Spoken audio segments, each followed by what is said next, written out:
Hello again everybody, welcome back to the test flight preview in the DCS MiG-21, and I'm on approach to Maycop Airfield using the RSBN system to bring me down for landing. I'm going to take it out of the, instrument letdown mode and putting into the landing mode. Okay, I've got the correct station called up, RSBN on my panel, so now I'm just going to come on around here, continue on this heading at this altitude, and await wait for my ILS guidance to pick up. And I'll know that I'm picking up ILS guidance because these two flags will go away up here on my ADI. I think I might be a little bit too low actually, so I do need to just stay right here on this this altitude. Here's my vertical velocity indicator, so I'm in a gentle climb, which is what I want to be in right now. And yeah, and just with this delta wing, judging the angles and judging how quickly I'm descending is, as you've seen so far, a challenge. So I was also let me see, I was critiqued a little bit on one of my videos about the way that I fly the approach. I fly it based on airspeed, not based on an AOA. I have an AOA indicator right here, so I could, if I had an AOA to fly, I fly the approach just based on an AOA, and do like a standard, like I would do in the A-10, just to fly that AOA and then just control my descent path using the throttle. The thing is, none of the manuals that I have, either the real one or the DCS manual, tells you what AOA to fly. So I mean, that's why I fly it the way that I do, and that I don't reference AOA, because I mean, I just have nothing to reference there. It's not that I don't know to do that, it's just that I can't. So sorry. Let's see here. Okay, so I'm lined up on approach here now, picking up the ILS guidance. Okay, just as I thought, I am a little bit low. So let me plug in a touch of throttle and just kind of maintain it right here. I don't need to do anything crazy. I just need to maintain this altitude. Okay, then go ahead and go gear down and flaps to the intermediate takeoff position. And okay, I'm a little high and a little left, so let me go ahead and try to correct some of that, take her on down. And I mean, boy, you are flying on instruments on this approach. If you fly the ILS as as presented, but it is an instrument approach, and I can see why you would want to have that automatic feature that I used before to fly the aircraft in this phase for you, because I mean, and granted, you could raise the seat, I'm sure, and I could do the same. I could just sit up and look, but yeah, you don't get very good visibility, especially when you're, trying to manage your the angle that you're coming in. Okay, let me go full flaps. Touch more throttle. Okay, I'm a little low again, but I am back on the center line. Yeah, there's just absolutely no visibility over the nose. It's amazing. Okay, outer marker. A little more throttle. Actually, I need a lot more throttle. Got a lot of drag with that tank. Okay, back on glide slope. Let me recover here and take it back around to the left. Back on glide slope.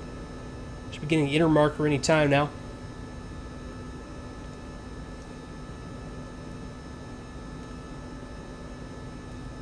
Okay, controlling the trim a little bit. Okay, a little high, which is okay. That's what I want to be, and I need to okay, inner marker. I don't know. I need to err on the side of being fast on these, is what I've found. I mean, if I fly it strictly by the book, okay, throttle up, you plug in the afterburner. If I fly it, by the book, I find that I just get too slow, too fast. Okay, gear up. Let me trim it back out, and okay, 450 flaps up. But yeah, I just get too slow, and it becomes almost hard. I mean, it's very, very easy to control. Hard to control isn't really the right way to describe it, but yeah, err on the side of fast would be my recommendation there. Okay, so Maycop. Now let me get back ahead of the game when it comes to navigation. Let me pull it out of burner, put it into a climb here with trim. Now, Okay, more or less to the northwest. So let me just come back around to about 300.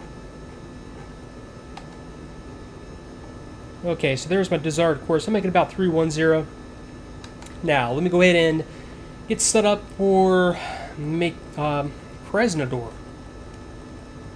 Let me find some nav aids I can use out there. I could always go with position 3. So, there's position 3, RSBN. Okay, 97 kilometers. And there we go. There's my needle pointing directly out there. And yeah, let me just go ahead and take it directly out there, 280. And go for some more altitude. How's my fuel doing? I'm down to about 1,200 liters. Which is fine. That's about where I want to be. And, oh yeah, there we go. Some familiar landmarks coming up in the distance there. I've got the reservoir out there. And I've got Krasnodar. It's kind of obscured in the haze, but okay, there's the town. And the military airfield will be just the other side of the town. But I had it set up with, if I fly to this little feature right here, that'll set me up for the approach. So this is where I want to just take over and fly it, just fly it visually. And yeah, that's the feature that I had set up as the, like my, my initial approach fix, I think is what you call it. I don't know. I just flight sim. I don't do this for real or anything. So some of my terminology is probably a little bit off when it comes to navigation, but I'm not worried. But yeah, let me go to the map, and I'll do the rest of this just visually. But yeah, I'll use the ILS system again once I get up here. So let's see, Snaki Kolki, there. Okay, I'm past Makeup, and it was a little bit more definitive in the mission planner. But yeah, there's that little islet going out, and then left-hand turn direct to the field. Okay, so that's good enough. That's all I need. What is the actually what I do need is the runway heading for Krasnodar Airfield. Okay, runway. Okay, 087 is my desired heading. Let me go ahead and set up for. Sure, 087. Okay, and for this landing, I need to think about wind. Which direction was the wind blowing? I do not remember. I'll get that from ATC once I call inbound. And speaking of that, yeah, let me go ahead and call inbound to Krasnodar, which is on channel 8. So channel 8. And go ahead and call inbound. Okay, so okay, F11. Okay, ATC, Krasnodar. This either is listing it under a different name, or I just don't have it available as an option. Peshkovi? Was it... I remember one of these was Krasnodar Peshkovi. I'll go with this. Krasnodar, that I might be calling into the international airport instead of the military airport here. Oh yeah, I'll be able to tell if it doesn't reply on ATC. Okay, so that wasn't it. So let me go ATC. Kenshkaya. Let me try this.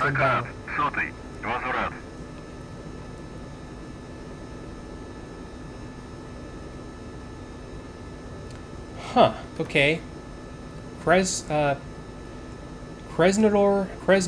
Center was definitely the airfield as it was described on the mission planning map. That is channel 8. Okay, Let me try that one more time. So, ATC. Okay, I've got Peshkovsky, Krenskaya, Krimsk. I'm almost positive it was Peshkovsky. I know it had a whole bunch of different names. Let me just go to the map one more time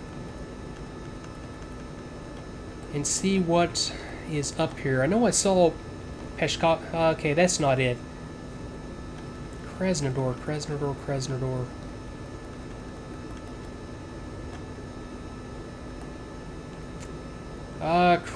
I'm at a loss. Okay. Yeah, Pashkovsky is the international airport. I knew it was one of the two.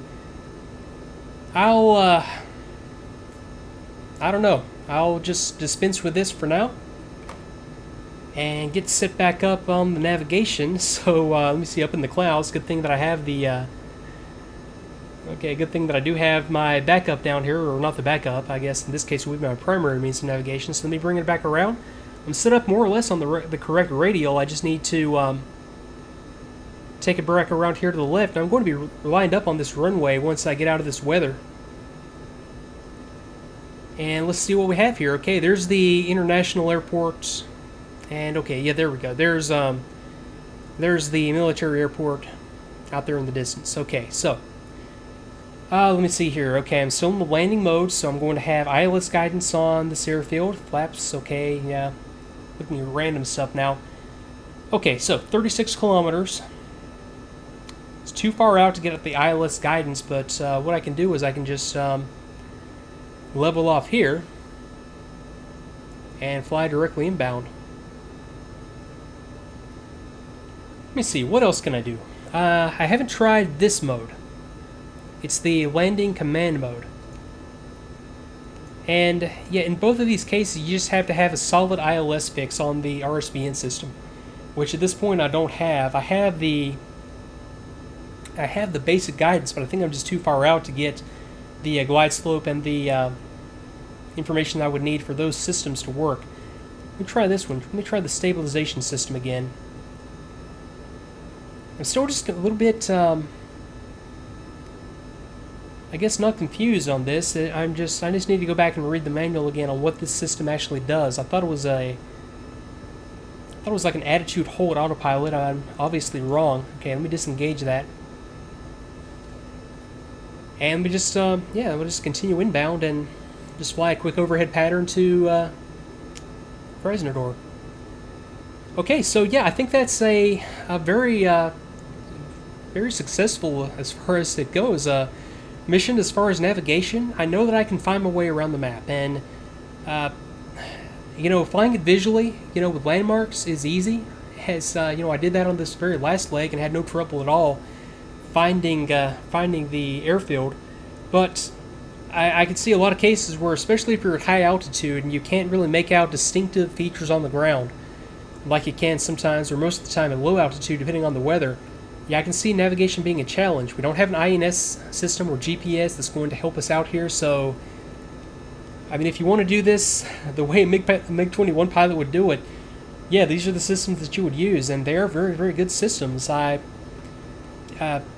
can't speak for the reliability of the systems as far as how often they break, mean time to failure, and it's not a knock against the Russian systems. It's just that you know, systems of this era in general, I mean, U.S. Aircraft included, weren't known for their reliability when it came to systems such as this that have a lot of components, a lot of things that have to work right for the overall system to function. So, yeah, I think overall, it's a very good system. That's all there is to it. Okay, so let me just go ahead and fly it overhead here. So just just come in here and let me see, what altitude am I at right now? Let's see, I got my radar altimeter down here, so I'm at about 400 meters. Yeah, that's fine for now. Okay, I'm at about 750 kph. I'll just fly this U.S. style. This isn't a very Russian way of doing an approach. But okay, overhead the touchdown point. Let me put her into the overhead brake. Well, a little unstable. I forgot I had that fuel tank out down there, kind of acting on the aircraft, but yeah, still very, very flyable. Okay, so coming out here, let me pull the throttle in, go ahead and go gear down. Go flaps to take off, and I can go ahead and go flaps full down at this point as well. Okay, so coming on around, okay, throttle back up. Boy, I got really slow that time. Yeah, that centerline tank really, really kills your speed, so I need to maintain the throttle right here and just make sure that I'm not losing too much altitude. I'm going to lose a little bit. Okay, 350. Yeah, bring it back on up here. Bring it right back around here and shut her down. So, actually, I think I'm at about a stopping point for this video. So I'll tell you what, I want to fly actually one more ILS approach just to try that automatic system one more time. I'm going to extend it out here a little bit, fly the ILS approach and shut it down back on the ramp at Krasnodar. So I'll be back with one more navigation video, and then, assuming that the release version is not available or whatever, I'll come back with something. I'll figure something else to do in this series. So, hey, thanks again for watching, everybody, and I will see you next time.